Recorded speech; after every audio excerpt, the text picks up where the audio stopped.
You know what sound that is, folks. You betcha it's another noon whistle. I'm Chris Trottier.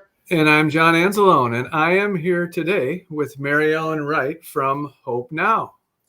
Greetings. Hello, everybody. Welcome, MaryEllen. Yeah, thank you for taking time with us. We appreciate it. And we're going to talk about all things Hope Now, a little history of how Hope Now got started and where it's gone, and MaryEllen's involvement, as well as the rest of their group and board members, and all the good that they do for the immediate Elkhorn area, I guess, school district area. Is that correct? That's right. That's right. That's our service area. Is the Elkhorn School District area is our service area. Okay. Well, tell us, how long has Hope Now been around?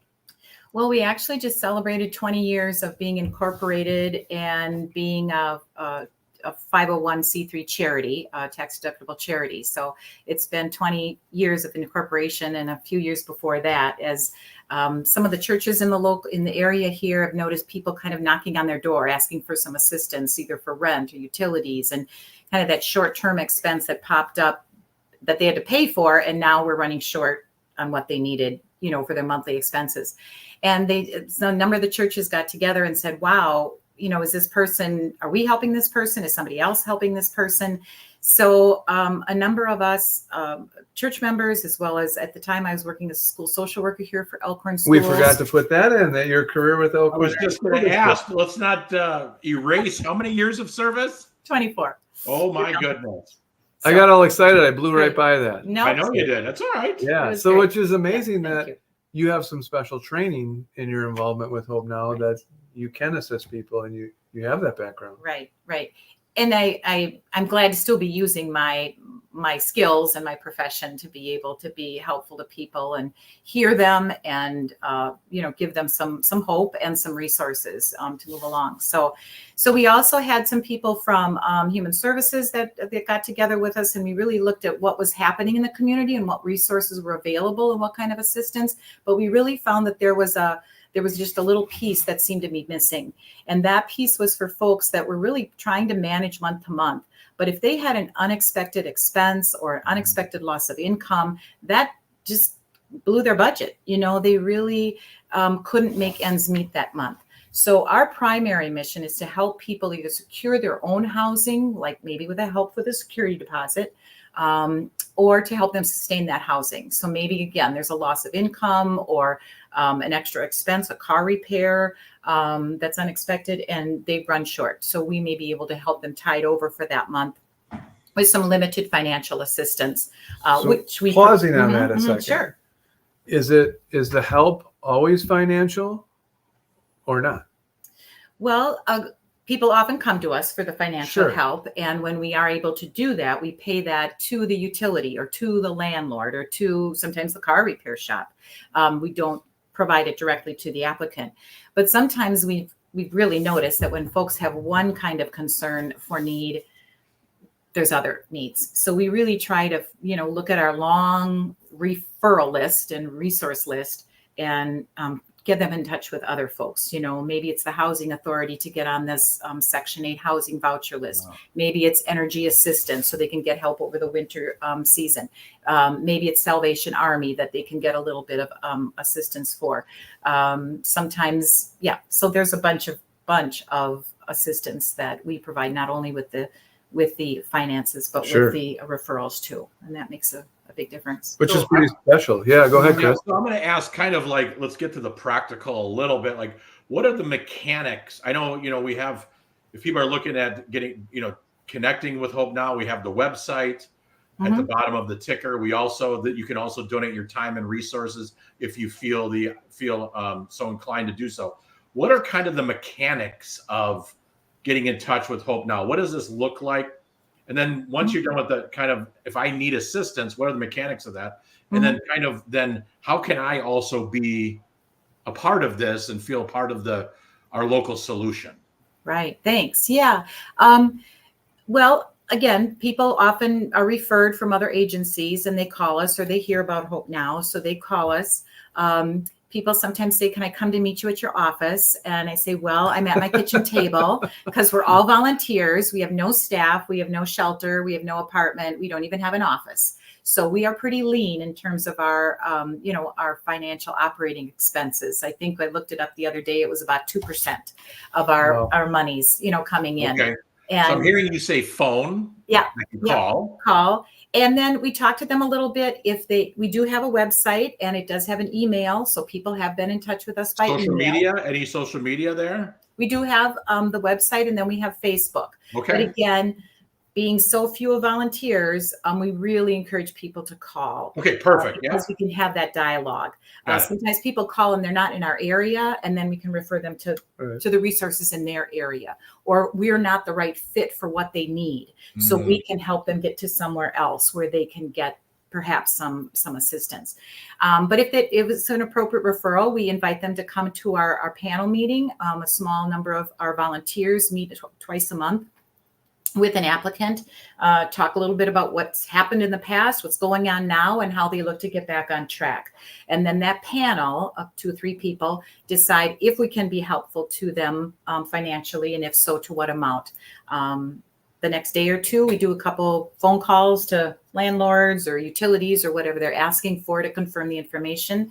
And if all checks out, then we go ahead and make that assistance for them. And again, be in touch to see if they need something else or can be assisted by other organizations or agencies. And there's some follow-up to this too, right? Not just always that you help them, excuse me, you help them, they're on their way, but then there's some checking in down the line. We do a little bit of that. A couple of years ago, we were given a small grant by the Methodist Church in town that allowed us to pay a stipend to we call it a community advocate person. And that person then will make a phone call a week or two, a month later, and say, how are you doing? What do you need? And stuff. But that's, like I say, that's not really a part of our budget per se, because we get the monies for that to give that stipend to the follow-up person. Okay. And you Hope Now engages with other nonprofits for assistance. Is that right? We do. Sometimes it's a partnership, between Salvation Army and Hope Now. And sometimes even we've reached out to St. Vincent de Paul. There are other organizations similar to Hope Now in some of our other communities. Helping Hands in East Troy, Side by Side in Lake Geneva, Delavan Human Concerns, and they serve their area. So it's really, so we really have some nice partnerships with those folks too, to refer people in their areas that might happen to call us. Do you work with any agencies like United Way, Elkhorn Fund, anything like that for assistance with, I guess, dollars and cents? Sure. Thanks. Our funding is from the community. We do not have government monies or government programs that fund us. So the majority of our funds come from individuals in the community, churches in the community. We are a United Way partner and an Elkhorn Fund partner, which we're very grateful for. There are a few family foundations in Elkhorn that have provided some monies to us, which we're very, very grateful for. And even in-kind donations. Again, St. Pat's Church has been gracious to allow us to use their address for our mailing address. We don't even have a post office box. So we're really lean. And the school district, Elkhorn School District, has allowed us to use some of their buildings and meeting rooms to be able to meet with applicants. So we're grateful for the help of a lot of other organizations and folks that we're so happy that we can help. And how would someone, if I wanted to make a donation or someone wanted to make a donation, what do I need to do? Can I just go to your website? Sure. There's actually a link on the website that you can use to get on and make a direct donation. Otherwise, people will write a check and send that in care of Hope Now, to the church office, St. Patrick's Church office. And that's good. We have a need oftentimes, all the time, for more volunteers. Again, we're a small group, so doing fundraisers on our own, we're pretty small to do that. So we have other organizations that will do fundraisers. There's even some school groups that have done some some fundraisers and such. For the last many years, Jackson Elementary School Student Council, they've done their quarter days, and they've sent us a check that's for that. awesome. It's been really, really a great little partnership. So again, but with volunteers, we can use volunteers all the time to be a part of our group. Sure. Whether they want to come and be a part of that and say, I'll write all your thank you notes, or I'll get out, so I'll manage your Facebook page or your website for you. I can help with some, organizing some fundraisers or even some PR. There's some things we could use some help with, because again, there's a few of us and there's a good number of things to do. So belonging doesn't necessarily mean you've committed to every meeting in that. There's some tasks along the way that could be filled by someone that says, well, I can't make all the meetings, or I can't go to all the interviews. Right. But I have a specialty in marketing, or I have a specialty in this, or for sure. Okay. For sure. Yeah. We meet, our board meeting is on the second Wednesdays of every month. Again, St. Pat's lets us use a space. So we're second Wednesday of every month at 4:30 over at St. Pat's to come and visit and say hi and see a little bit more of what we're about. But the other thing I wanted to say is I think a personal touch of this. And sometimes people wonder, should I call Hope Now? Or I know a person who's in need, but I don't know if that's appropriate. And I think just making a note of some of the people that we've helped in the past and kind of their situations, because sometimes just last week I got a call from a gentleman who had been living in his truck. He had applied for housing assistance for a Section 8 voucher, to help with his rent. Finally, he found an apartment, which has been very difficult to do. We have people that have a voucher for help with their rent, and they cannot find an apartment that fits, for what they're allowed. But he was able to do that. But now he needs to pay twice security deposit. Had an eviction a long time ago. Yeah. Credit is not good. So now it's twice the security deposit. And again, he has some income coming in, a part-time job and some Social Security, but he's really struggling. So needs that little bridge, to get into his own place, and then he can do that. I had another senior couple, retired, and they've been getting along on their Social Security and a small pension. Their rent has gone up. We've gotten so many calls that rent has gone up, and they can't make it. They've taken on some part-time work, but they're not going to get a paycheck for 3 weeks. And they're going to miss their rent payment that month. So we can help maybe with a little bit of that rent payment to tide them over until they're able to do that on their own. We had a middle-aged woman who was taking care of her 2 grandchildren because her daughter was doing some rehab. Good for her. And so her and her husband were managing that. And sadly, her husband had some alcohol use issues and went to jail. So here she was at home. He had been the breadwinner, and now she was really lost. Now what? So we were able to help her, just tide over with a little bit of rent. We got her connected with assistance for utilities. We got her connected with Job Service Center and with child care assistance. So until, her daughter got back home to take care of the kids. So it's just a myriad of issues, I was going to bring this up, and I'm thinking back to, obviously the majority of your career, you spent in law enforcement. MaryEllen, we worked together at Elkhorn. I'm in my 27th year, and I think about all the years being in front of in front of the staff, especially around, and you used to make a point to remind all of us that the holidays are not ideal for everyone.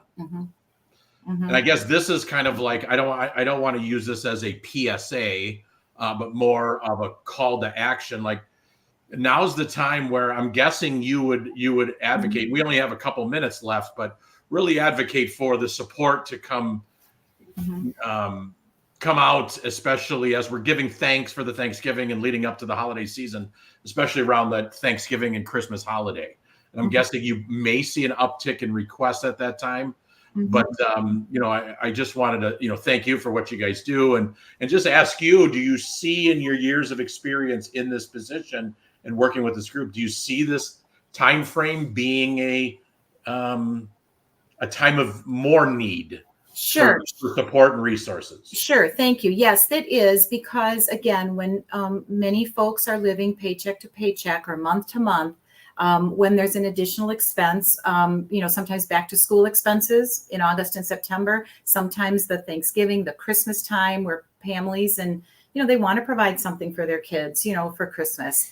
And so they just really don't have a lot of extra to do that, to make much of a holiday for them. So we do get those requests, and we send out a notice. It's called Hope for the Holidays. And we've been asking churches or businesses or individuals if they'd like to donate gift cards, actually, food gift cards, gas gift cards, and store gift cards. Then we can provide those to families based on their family size. And truly, I think giving them the autonomy and the confidence that they should be able to pick out the foods that fit for them.